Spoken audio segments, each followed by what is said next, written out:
Kenapa Allah kok muter-muter dulu kayak gitu? Allah pengen lihat Zainab itu menikahi Muhammad karena Allah atau karena dirinya sendiri. Kalau karena Allah, coba yang selain Muhammad berani enggak? Jadi 13 tahun Nabi dan para sahabat belajar La ilaha illallah, baru setelah 13 tahun di Madinah muncul ayat-ayat syariat. Syariat umroh, syariat haji, syariat puasa, syariat tilawah, syariat hijab. Sehingga ketika ayat hijab turun, perempuan-perempuan yang sudah belajar La ilaha illallah selama beberapa tahun tidak lagi sulit untuk menerapkannya. Begitu ayat hijab turun dibacakan oleh Nabi di dalam masjid, semua sahabat-sahabat mendengar itu dengan sangat perhatian. Lalu mereka semuanya pamitan, ya Rasulullah kami ingin pulang. Ngapain pulang? Mau ngasih tahu ke istri-istri kami supaya berhijab. Emang kamu punya istri? Oh ya enggak. Ada yang jomblo berharap punya istri, terus ngasih tahu ke siapa yang jomblo-jomblo? Itulah kasihannya ya. Enggak bisa ngasih tahu ke kakaknya, adeknya, apalah siapalah, mantannya mungkin. Pulang ngasih tahu ke istri-istri mereka, saudari-saudari mereka, putri-putri mereka, dan perempuan yang mendengar ayat ini dibacakan langsung menutup kepala mereka dengan benda apapun yang ada di tangannya, mau jemuran, mau baskom, mau apa, pokoknya pegang apa, tutup langsung. Hijab. Kenapa? Ini perintah Allah. Gak mungkin Allah memerintahkan kita sesuatu kecuali ada kebaikan di dalamnya. Itu aja pertimbangannya. La ilaha illallah. Bukan kenapa? Kan lebih nyaman gak pakai hijab. Kan ini, kan itu. Enggak. Satu aja alasannya. Alasan la ilaha illallah. Kalau ini perintah Allah, sami'na wa ata'na. Itu dampak dari la ilaha illallah. Dikasih perintah sesulit apapun, termasuk Zainab dengan Zaid bin Harisah. Pernah kan baca kisah Zainab di surat Al-Ahzab?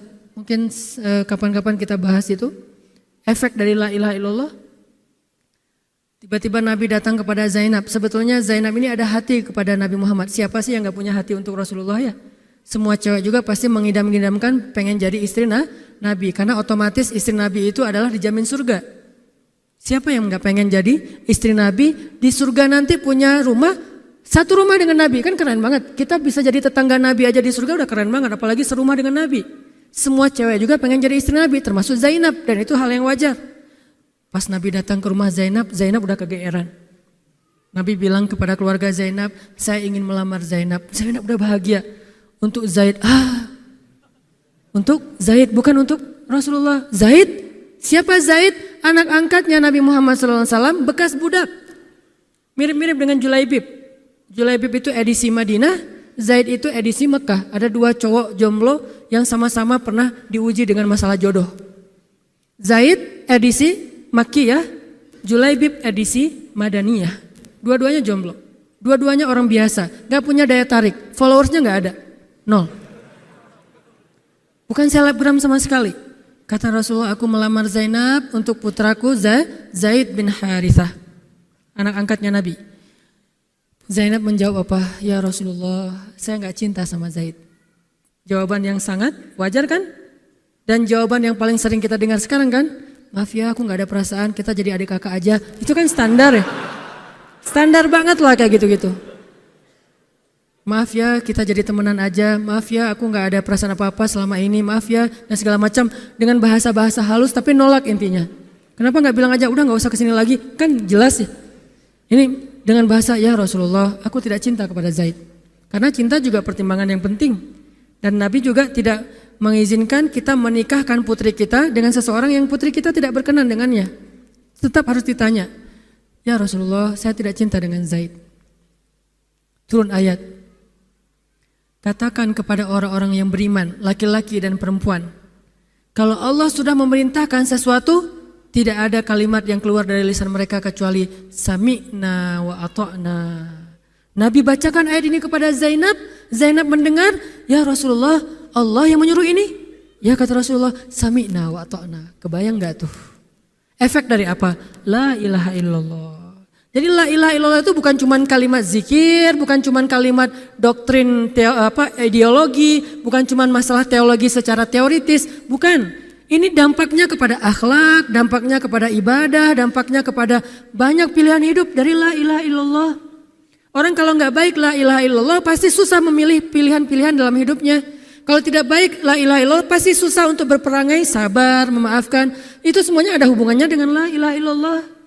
Sama kayak Abu Bakar ketika dia sakit hati kepada orang yang memfitnah anaknya, dia cari tahu siapa orang yang pertama menyebar hoax tentang Aisyah. Ketahuan, dilaporin, diperkarakan sama Abu Bakar.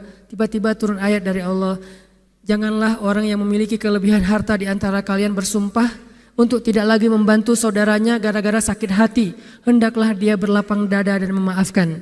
Itu perintah Allah, berlapang dada dan memaafkan. Terus konsekuensinya apa? Balasan janji Allah apa? Ala tuhibbuna ayyaghfirallahu lakum?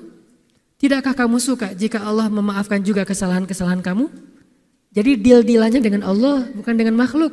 Enak aja saya maafin dia, untung di dia, rugi di saya. Enggak. Kalau kita transaksinya dengan makhluk, kita rugi. Tapi kalau kita transaksinya dengan Allah, kita untung. Libatkan Allah dalam urusan kita. Dan ini gak mungkin kita lakukan kalau gak baik. La ilaha illallahnya. Allah nawarin kepada Abu Bakar, ala tuhibbuna ayyaghfirallahu lakum? Tadinya Abu Bakar kesel banget sama tuh cowok. Terus turun ayat ini, wal ya'fu wal yasfahu. Hendaklah dia memaafkan dan berlapang dada. Abu Bakar berat. Tiba-tiba Allah katakan, ala tuhibbuna ayyaghfirallahu lakum? Bala ya Rob, kata Abu Bakar, tentu ya Allah, kalau gitu saya akan maafkan. Demi supaya Allah memaafkan kesalahan saya. La ilaha illallah. Zainab, sami'na wa ata'na. Ya udah saya terima Zaid ya Rasulullah. Alhamdulillah. Datang Nabi ke Zaid. Zaid mau nggak nikah sama Zainab? Sebetulnya mau banget, tapi nggak pede. Zaid takut Zainab nanti jadi terpaksa menikah dengan Zaid, jadi nggak nyaman. Zaid juga nggak mau menyulitkan Zainab. Ya Rasulullah, saya nggak pantas untuk Zainab. Kata Zaid. Dibacakan lagi ayat ini. Ya Zaid, ini perintah Allah. Oh gitu ya Rasulullah. Sami'na wa ata'na. Buat Zaid sih gampang lah ya. Udah ada legalisasi ini dari Allah. Kalau gitu, ini bukan saya ya Rasulullah yang mau ya. Allah kan yang nyuruh. Ya saya emang nggak mau maksa gitu ya. Tapi kalau Allah yang nyuruh, ya udah. Apalagi saya nggak punya pilihan dong gitu. Padahal Zainab siapa sih yang nggak mau cowok sama Zainab? Nikahlah Zainab dengan Zaid dan yang menjadi semacam khutbah nikahnya adalah Rasulullah SAW. Kebayang nggak Zainab tuh punya hati ke Rasul, tapi Rasul yang mengkhutbahi nikah Zainab dengan orang yang Zainab nggak cintai. Kebayang nggak perasaan Zainab tuh? Ketika akad nikah, Nabi jadi saksi. Saya terima kata Zaid nikahnya Zainab binti Jahsy dan segala macam. Zainab kebayang nggak ada Nabi di situ? Lalu setelah selesai akad nikah ditanya kepada Nabi, sah ya Rasulullah? Sah. Dan Nabi juga nggak mau mempersulit. Nggak sah. Kenapa? Harusnya sama saya? Enggak. Nabi orangnya fair. Nabi orangnya bijaksana, orangnya dewasa, nggak kayak kita. Kita tuh bahaya banget jadi saksi kalau jadi mantan. Pasti nggak sah. Dan Nabi nggak gitu. Sah langsung di kali pertama.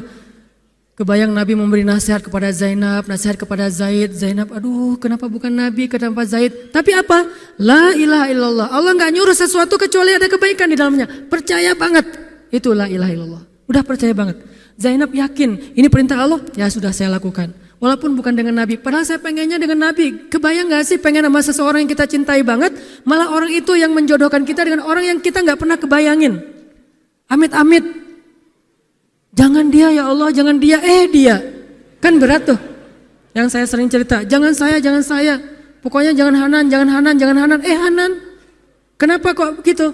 Karena dia bilang jangan saya bilang yang dia ya Allah. Akhirnya kita adu-aduan doa. Ya Ustadz, masa dilawan ya?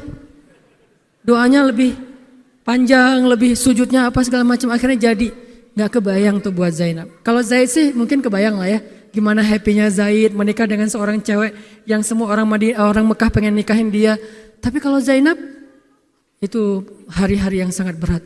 Malam pertama gak kebayang buat Zainab. Zaid. Begitu Zaid datang, Assalamualaikum Zainab. Gimana tuh? Ini kalau kita lihat dari angle manusia ya, karena Zainab juga manusia. Tapi semua emosional subjektif manusia redam dengan iman la ilaha illallah. Harapannya cuma satu, pasti ada kebaikan di sini. Pasti ada kebaikan di sini. Walaupun gak kebayang kebaikannya apa, pokoknya ada aja. La ilaha illallah. Nikah Zainab sama Zaid, cekcok selama 1 tahun, gak pernah akur. Pulang kerja rame, berangkat kerja rame, pagi rame, sore rame. Gak cocok aja tuh Zainab sama Zaid. Berkali-kali datang berdua sama ke Rasulullah. Ya Rasulullah nasihati kami. Udah dinasihati pulang rame lagi. Di mobil aja berdua rame, macet apa segala. Ya udah nikmati aja rame gara-gara macet. Terus aja kayak gitu. Pokoknya selama setahun mereka sering percekcokan rumah tangga. Jadi kalau kita ngelihat ada keluarga yang mungkin baru menikah kemudian bercerai, jangan menjudge mereka. Karena menikah itu ibadah, perintah Allah. Itu lebih baik daripada tidak menikah tetapi sudah melakukan banyak perbuatan dosa. Walaupun akhirnya nauzubillah ada hal-hal di luar dugaan, maka la'allahu khair, mudah-mudahan ada kebaikan. Mereka berani menikah muda aja kita harus acungkan jempol. Mereka berani menikah muda aja kita harus respect. Kan saya sering bilang no judgment, respect to other kan. Berani mengambil keputusan menikah muda, baru berhijrah udah langsung menikah. Itu bukti dari iman. Kenapa kita menjudge seolah-olah kita lebih baik dari dia? Emangnya kita berani melakukan hal yang mereka lakukan? Gak berani buktinya. Berarti dia lebih baik daripada kita. Walaupun kesudahannya, kalau mereka bercerai setelah menikah baru beberapa lama, ada yang lebih soleh dari mereka juga bercerai baru setahun menikah. Zainab dengan Zaid, dua-duanya dijamin surga. Dua-duanya dijamin surga. Pernikahan mereka cuma bertahan setahun. Setahun kemudian Zaid datang kepada Rasulullah. Zaid bilang, ya Rasulullah, kayaknya udah gak bisa dipertahankan hubungan saya dengan Zainab. Zaid, sabar. Rasul ketika Zaid mau datang sebetulnya udah dapat bocoran dari Allah. Allah udah ngejapri Rasulullah dalam bentuk ilham. Japrian Allah kan ilham ya. Japrian kita kan WA, itu juga habis kuota gak kebaca-baca. Kalau japrian Allah ke Rasul ilham. Ilhamnya apa? Kalau nanti Zaid datang, nanti baca di surat Al-Ahzab. Kalau nanti Zaid datang kepadamu meminta nasihat tentang Zainab, bilang kepada Zaid, ceraikan istrimu. Kalau udah diceraikan, nanti kamu nikahi Zainab. Ini perintahnya juga berat buat Nabi nih. Kebayang gak sih anak angkat kesayangan Nabi yang selama ini baik banget sama Nabi, tiba-tiba dia punya masalah dengan istrinya, disuruh cerain dengan niat kalau udah cerai nanti dia yang nikahin. Kan gak kebayang tuh buat Nabi. Ditambah lagi Nabi itu orangnya ra'fah banget, sangat gak enakan. Kita aja gak tega kayak gitu. Emang ada yang tega kayak gitu? Gak tega kan? Zainab mantan kita sih. Sekarang cowok itu datang ke kita, suaminya Zainab. Ustadz, gimana nih Zainab, perlu saya pertahankan? Emang kalian dari awal udah gak cocok, cerai aja deh. Kenapa? Bentar lagi gue mau nikahin Zainab. Gak kebayang kan? Kok Ustadz ngomong kayak gitu? Dapat ilham. Berat kan? Nabi itu kayak gitu loh, kondisi emosional beliau yang zulzilu, terguncang. Gimana nih caranya? Saya nggak enak banget, nggak tega banget sama Zaid. Kebayang wajah Zaid polos gitu, ya Rasul gimana nih? Aduh, mau dibilangin ceraikan aja nggak tega, mau dibilang pertahan tapi Nabi bilang suruh cerai, Allah suruh ceraikan. Akhirnya Nabi memilih emosionalnya, bukan perintah Allah. Wahai Zaid, tahan istrimu, jangan ceraikan. Padahal kata Allah suruh ceraikan. Lihat beratnya Nabi waktu itu. Akhirnya Zaid pulang, gitu ya Rasul. Ya pulanglah Zaid, Nabi gak enak banget sama Allah. Terus akhirnya Zaid sampai ke rumah, namanya Allah yang nyuruh kan gak bisa dirubah ya. Kun fayakun, cerai juga tuh walaupun Nabi bilang sudah bertahan. Allah marah kepada Nabi. Kata Allah, kamu merasa gak enak kepada manusia, tapi kamu merasa enak kepada saya? Diadu oleh Allah tuh coba, emosional. Nabi langsung sujud, ya Allah ampuni saya benar-benar, saya tahu saya gak enak sama Allah, tapi juga saya gak tega sama Zaid. Kebayang gak sih ya Allah wajah Zaid yang polos kayak gitu, disuruh cerain terus saya nikahin istrinya, gimana perasaan Zaid? Wahai Muhammad, kamu merasa gak enak kepada manusia tapi enak kepada saya Muhammad. Astagfirullah ya Allah, minta ampun Nabi semalaman. Ini benar-benar gak kebayang sama Nabi. Tapi Allah pengertian lah, tahu Allah Nabi itu bukan mau gak taat sama Allah, cuma emang gak tega banget sama Zaid. Akhirnya Allah ngambil keputusan sendiri, Zaid cerai dengan Zainab. Setelah selesai masa iddah Zainab, Allah katakan Muhammad sekarang datang kepada Zainab, lamar Zainab. Dengan berat hati Nabi tok pelan gitu, berharap gak dibukain pintu. Langsung udah ditunggu ternyata sama Zainab, eng gitu, bukain pintu. Pas Nabi datang, Assalamualaikum, Waalaikumsalam gitu, Zainab udah punya firasat. Nabi mengatakan, Zainab ada perintah dari Allah. Apa ya Rasulullah? Sami'na wa ata'na. Belum juga dikasih tahu. Sami'na. Allah menyuruh saya untuk melamar kamu Zainab. Untuk siapa ya Rasulullah? Curiga kan? Jangan-jangan orang lain lagi nih. Untuk siapa ya Rasulullah? Untuk saya. Masya Allah gitu. Cuman Zainab kan gengsi gitu lah. Masa cewek harus teriak-teriak gitu kan ya? Oh gitu. Padahal masuk ke dalam kamar. Wah gitu ya. Gigit jari apa, gaya-gaya cewek lah ya. Oh gitu, ntar ya saya pikir-pikir dulu saya istiqoroh dulu. Nabi diistiqorohin, udah diterima sami'na wa ta'na. Dan inilah khair, kebaikan yang diharapkan oleh Zainab. Walaupun gak pernah terbayang, gak mungkin dong Zainab berpikir akan cerai setelah setahun kan. Tapi dia hanya yakin Allah itu gak mungkin nyuruh sesuatu yang gak ada kebaikannya buat kita, gak mungkin, mustahil. Karena Allah gak pernah zalim kepada hambanya. Kenapa Allah kok muter-muter dulu kayak gitu? Allah pengen lihat Zainab itu menikahi Muhammad karena Allah atau karena dirinya sendiri. Kalau karena Allah, coba yang selain Muhammad berani enggak? Ternyata berani. Karena itu dia menjadi layak untuk Muhammad. Kalau dia enggak menerima Zaid, mungkin Zainab tidak akan pernah jadi istri Nabi karena tidak layak. La'allahu khair. Ini buah dari la ilaha illallah. Begitu juga dengan Zaid, akhirnya menikah lagi dengan perempuan yang cocok untuk dia, yang berkhidmat kepada dia, yang membahagiakan hatinya, yang menjadi qurratu ainin li, menjadi penyejuk hati bagi Zaid. Dari pernikahan itu kemudian Allah anugerahkan untuk Zaid kebaikan yang luar biasa. Apa kebaikannya? Allah berikan untuk Zaid seorang putra yang paling keren, namanya Usamah. Nama Usamah itu bukan hanya bin Laden ya. Usamah itu nama sahabat, Usamah bin Zaid. Itu adalah komandan militer termuda dalam sejarah Islam. 14 tahun sudah memimpin pasukan perang yang isinya para sahabat senior. 14 tahun. Kelas 3 SMP. Baru mau ujian nasional disuruh perang. Coba, kebayang anak kelas 3 SMP yang masih galau-galau, yang masih culun-culun, yang mungkin badannya belum kebentuk, yang jerawatan misalnya kayak gitu. Tiba-tiba memimpin pasukan militer yang jumlahnya ribuan, yang barisan pertamanya kibarus sahabah, sahabat-sahabat senior, as-sabiqun al-awwalun minal muhajirin wal ansor. Termasuk siapa di dalamnya? Abu Bakar dan Umar. Kebayang gak tuh? Memimpin pasukan yang di belakangnya itu Abu Bakar dan Umar. Maju, Abu Bakar dan Umar, maju. Usamah, kebayang Usamah yang nyuruh, Abu Bakar, segaya. Umar maju. Zaid, anaknya Zaid, tapi tidak ada yang bisa membantah. Kenapa? Itu wasiat Nabi sebelum wafat.